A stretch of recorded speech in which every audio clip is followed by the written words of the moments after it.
I think it's interesting to just talk about the connection between the Civil War and Thanksgiving, if we could.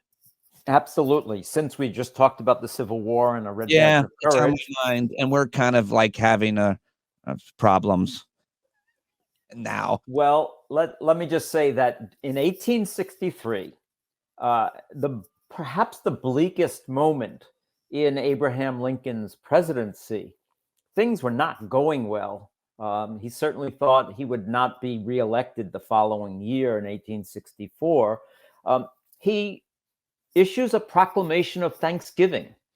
This had been at the suggestion of a woman who had been lobbying other presidents about this for 30 years. Lincoln does it in 1863. Now, when he makes this proclamation of Thanksgiving, it has nothing to do with pilgrims, Mayflower, turkeys, and sitting down at a Happy Meal.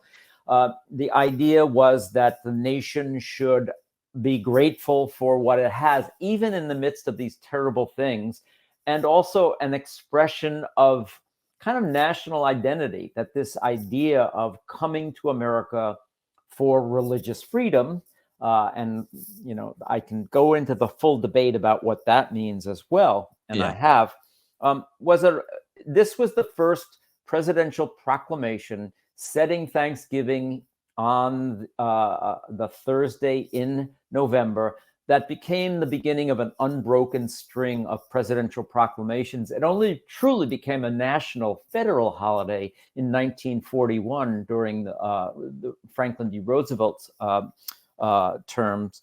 But this was a moment that Lincoln said, we have to still be grateful, no matter how bad things are in the country right now. So I think it's important to always go back and remember those elements of what Thanksgiving means. And it had a lot of different meaning to a lot of different people. I know that for Indigenous people, it is a day of mourning, and I appreciate and understand that.